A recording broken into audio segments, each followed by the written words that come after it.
मैं दिल्ली के लोगों को ये 2-3 बातें और बताना चाहता हूं जो आपको सख्ती से निर्देश आपको मानने होंगे।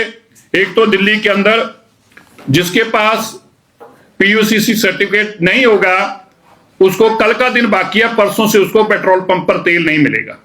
जिनके पास पोल्यूशन सर्टिफिकेट नहीं है, जिन्होंने पीयूसीसी अपना नहीं कराया, उनको केवल एक दिन कल के दिन की उनको मिल रहा है। कल के बाद ऐसे व्हीकल्स को पेट्रोल पंप पे फ्यूल नहीं मिलेगा।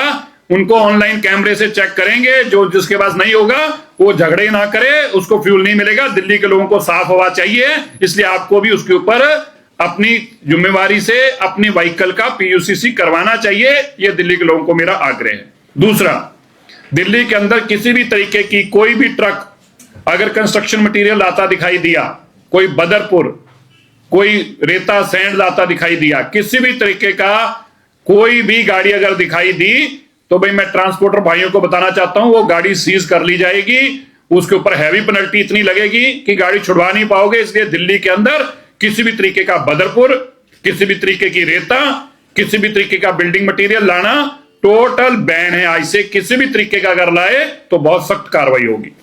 दिल्ली के अंदर जो दिल्ली के बाहर के व्हीकल आते हैं, BS6 से कम के कोई भी व्हीकल्स जो होंगे दिल्ली के अंदर, ध्यान से फिर से सुन लें, BS6 से कोई भी, पहले ट्रक तो बैन है, लेकिन प्राइवेट व्हीकल्स भी अगले ऑर्डर तक दिल्ली के अंदर किसी भी तरीके का बाहर से आने वाला व्हीकल BS6 से कम नहीं होना चाहिए। अगर BS6 से कम कोई भी व्हीकल होगा तो कल के दिन की छूट है, परसों से वो सारे व्हीकल्स को भी दिल्ली में सीज किया जाएगा। मैं इसको फिर से क्लैरिफाई कर दूं, दिल्ली के लोगों को साफ हवा देने के लिए हमारी सरकार वचनबद्ध है, इसलिए हमें कड़े कदम भी उठाने होंगे, तो और भी इसके आने वाले दिनों में और भी उठाए जाएंगे।